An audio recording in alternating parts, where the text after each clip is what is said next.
नमस्कार दोस्तों, मेरा नाम है प्रदीप चौहान। बात समझनी है तो पूरी सुननी होगी। दोस्तों, देश का नेता प्रतिपक्ष यानी लीडर ऑफ अपोजिशन अपने संसदीय क्षेत्र में किसी के घर जाना चाहता है। उस शख्स के घर जिसकी कुछ दिनों पहले जान ले ली गई थी, और वो शख्स आखिरी शब्द जो अपने बोलता है वो कहता है राहुल गांधी। ऐसे शख्स के घर राहुल गांधी मिलने जाते हैं, उसके परिवार का दुख बांटने जाते हैं, क्योंकि जिस वक्त ये घटना हुई थी वो देश में नहीं थे। लेकिन उनके जाने से पहले उस घर के बाहर पुलिस की एक छावनी बना दी जाती है, मानो यूं कि ना जाने कितना बड़ा दंगा फसाद होने का डर है, न जाने कितने अशांति फैलने की आशंका है, न जाने क्या हो जाएगा। उस तरह से एक माहौल बना दिया गया। और उसके बाद उस दलित जिसकी हत्या की गई थी, जिससे मिलने राहुल गांधी जा रहे थे, उस हरिओम वाल्मीकि नाम के दलित के परिवार का ये वीडियो सामने आता है। मेरा नाम हरिओम वाल्मीकि है। मैं हरिओम वाल्मीकि का छोटा भाई हूँ, जिसकी हत्या रायबरेली में हुई है। मेरे यहाँ सरकार के 2 कैबिनेट मंत्री आए हैं, आर्थिक और घर में नौकरी दी है।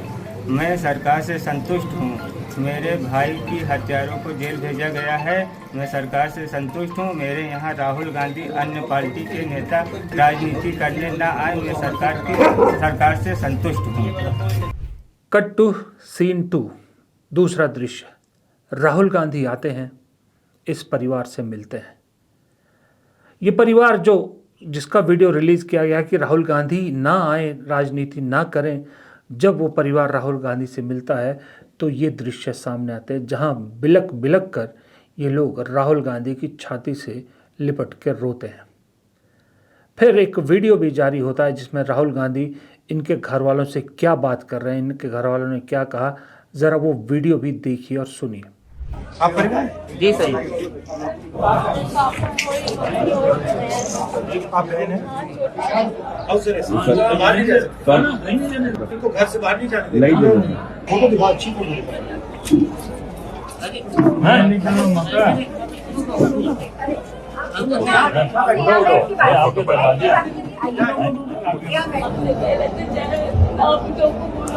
नहीं मिलना, हमने कहा शायद हमारी जान चले जाए, हमें मिलना है तो मिलना है, हमें उसी दिन न्याय मिलेगा।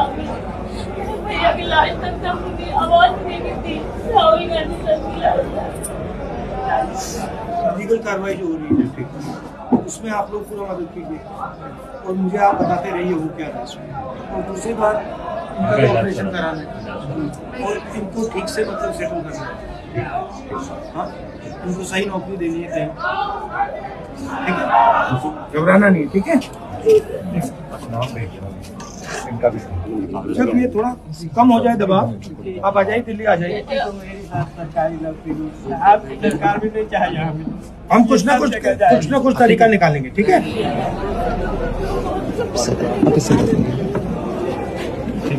नमस्कार। अब सच्चाई जब सामने आती है, जब राहुल गांधी मिलते हैं, उसके बाद जो परिवार पहले ना मिलने की बात कर रहा था, उसके बाद वो परिवार क्या कहता है वो भी आपको सुनना चाहिए। आज हमारे यहाँ राहुल गांधी सर आए हुए थे, हमें उनके आने से बहुत खुशी हुई है, और वो हमारे लिए मसीहा है, और वही हम चाहते हैं कि वो हमें न्याय दिलाए। अब जब इतनी बात हो गई, इन सब की बात हो गई, तो एक बार इस सारी घटना पर राहुल गांधी ने क्या कहा वो भी आपको सुनना जरूरी है। जो आया था आपके आने से पहले कि वो मुलाकात नहीं करेंगे, उस बारे में कुछ बात हुई उनकी आपसे? मगर आपने देखा, परिवार ने तो मुझसे मीटिंग की, आधा घंटा बातचीत की। आज सुबह उन्होंने कहा कि आज सुबह उनको धमकाया गया, सरकार के लोगों ने उनको धमकाया और उनसे कहा कि राहुल गांधी से नहीं मिलना है, आप वीडियो पे कहिए। ये उन्होंने हमें बताया है। देखिए, वो जरूरी बात नहीं है। मेरा सुनिए, वो जरूरी बात नहीं है। मुझसे मिले, मुझसे ना मिले, वो जरूरी बात नहीं है। जरूरी बात यह है कि अपराधी नहीं। सर, मांग क्या किया है? ये इन्होंने कोई गलती नहीं की है। इनके बेटे को, भाई को मारा गया है, अपराधी दूसरे लोग हैं। और उनके खिलाफ कार्रवाई होनी चाहिए।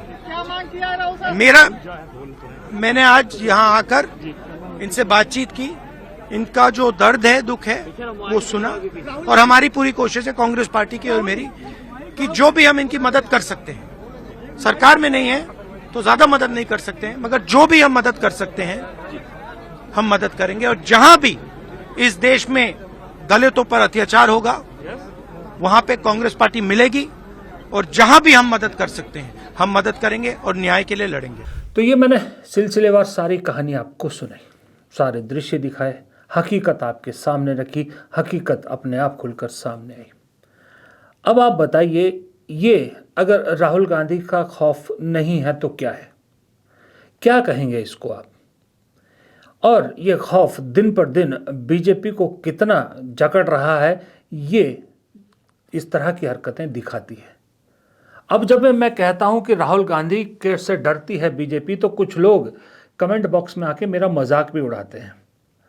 अब अगर आप किसी से नहीं डरते हैं तो ये सब नौटंकी जो आज वहां पर की गई फतेहपुर में हरिओम वाल्मीकि के घर वालों के साथ, ये क्या थी?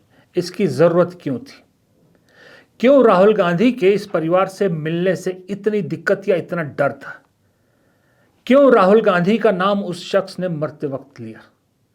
क्यों घर वालों ने उसी दिन से कहना शुरू कर दिया था कि राहुल गांधी हमें इंसाफ दिलाएंगे? अब राहुल गांधी जब जा रहे हैं तो उससे पहले आनन फानन में सरकार के, उत्तर प्रदेश सरकार के मंत्री उस परिवार से जाके मिलते हैं और उन्हें कई तरह के आश्वासन देते हैं। सुना है सरकारी नौकरी का भी आश्वासन दिया है। राहुल गांधी ने तो नहीं कहा था ना कि ये सब मत कीजिए, फिर उनके जाने से इतनी दिक्कत क्यों? अच्छा, सिर्फ यही नहीं मामला। अब आप देखिए, उसके बाद राहुल गांधी गए कहाँ? असम। असम में हाल ही में मशहूर गायक जुबिन गर्ग की मृत्यु हुई, तो राहुल गांधी उस वक्त भी विदेश में थे। राहुल गांधी असम गए, जुबिन गर्ग को श्रद्धांजलि दी, उनके समाधि स्थल पर गए, उसके परिवार से मिले। लेकिन जैसे ही कल राहुल गांधी ने परसों ये ऐलान किया था कि वो असम जाएंगे, जुबिन गर्ग के परिवार वालों से मिलेंगे, तो मैंने उस दिन भी वीडियो में बताया था कि कैसे असम के मुख्यमंत्री हिमंता बिस्वा शर्मा की तबीयत उसी दिन से बिगड़नी शुरू हो गई। उसी दिन से खौफ उनके चेहरे पे, उनके हाव भाव में, उनकी बातों में नजर आने लगा, जिसका एक उदाहरण ये भी है कि जब राहुल गांधी ने वहां जाने का प्रोग्राम बनाया तो हिमंता बिस्वा शर्मा कहते हैं कि 28 दिन बाद क्यों आ रहे हैं राहुल गांधी, जबकि मैंने पहले कहा कि राहुल गांधी उस वक्त थे नहीं इस देश में।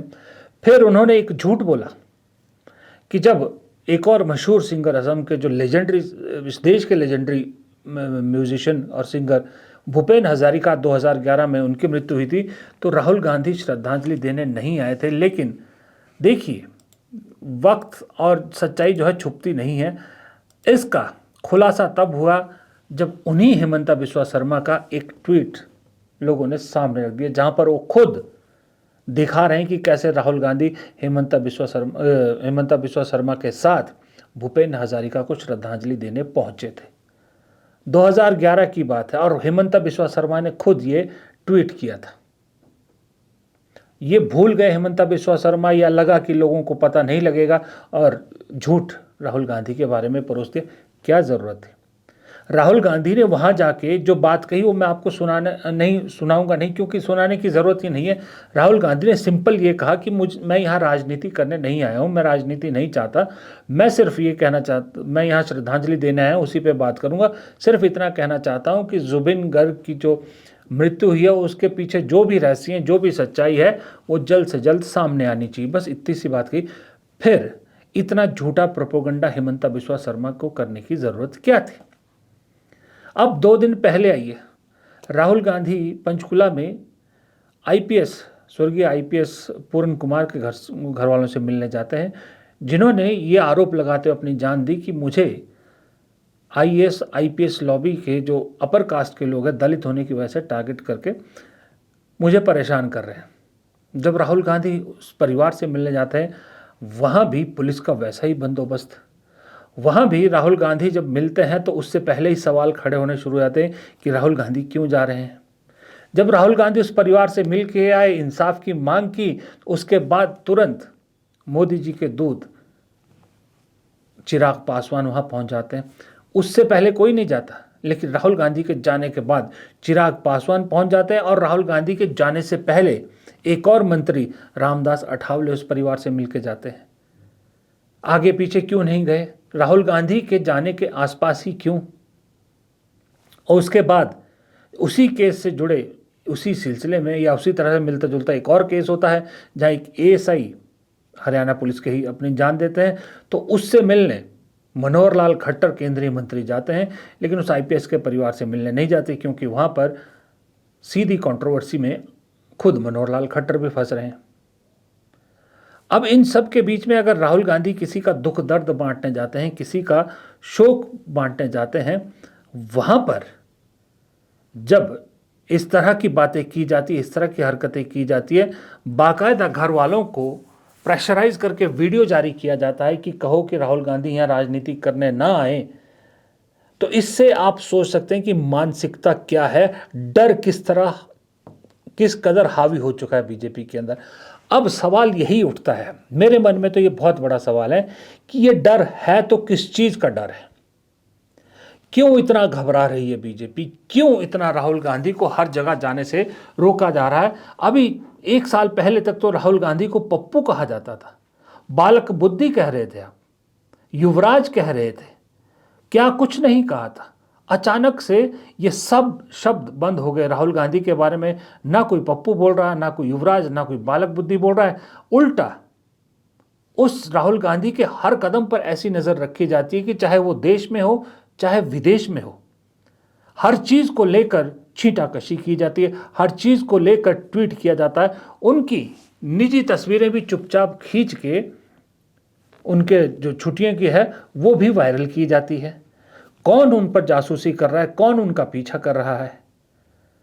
ऊपर से फिर सरकारी तंत्र कहता है हमें मालूम नहीं होता राहुल गांधी कहाँ जाते हैं। Leader of opposition diplomatic passport पे जाते हैं, यहाँ से सरकार की परमिशन लेके जाते हैं, फिर भी सरकार कहती है हमें मालूम नहीं होता कि राहुल गांधी कहाँ जाते हैं, क्यों जाते हैं। ये राहुल गांधी की होशियारी है फिर तो, जो इतना सब कुछ होने के बावजूद आपको पता नहीं लगने देता वो कहाँ जा रहे, और सरकार का फेलियर है कि इतनी सारी एजेंसीज होने के बावजूद आपको मालूम नहीं कि आपका लीडर ऑफ अपोजिशन कहाँ जा रहा है। और जब ये शख्स देश में आता है तो ऐसी खलबली मचती है कि किसी के यहाँ पर शोक व्यक्त करने भी जाए तो उसमें भी कई तरह के मीन मेक निकाले जाते हैं और उस तरह रोकने की कोशिश की जाती है। बाकायदा आज जो हरिओम वाल्मीकि के परिवार वालों के साथ किया बीजेपी ने, वो एक बहुत ही निचले लेवल की हरकत थी। आप सोच सकते हैं कि इतनी बेकार सोच सिर्फ बीजेपी तंत्र में ही आ सकती है, क्योंकि मैंने पहले भी कई बार कहा है कि आइडियाज़ की कमी हो चुकी है, ये कंगाल हो चुके हैं आइडियाज़ के तौर पे। सोचिए, जिस शख्स ने मरते वक्त नाम लिया राहुल गांधी का, बड़ी बड़ी खबरें बनी, उसका परिवार ये कहेगा कि राहुल गांधी यहाँ मत आओ, राजनीति मत करो। ये कैसे हजम हो सकता है किसी भी आदमी को? किसी बच्चे को भी ये बात समझ में आ सकती है, किसी अनपढ़ आदमी को भी ये समझ में आ सकती है कि उन्हें प्रेशराइज करके ये बुलवाया गया है। अगर उस शख्स ने मरते वक्त राहुल गांधी का नाम नहीं लिया होता तो शायद फिर भी कह लेते कि हाँ हो सकता है भाई, लोग ये सही कह रहा हो परिवार।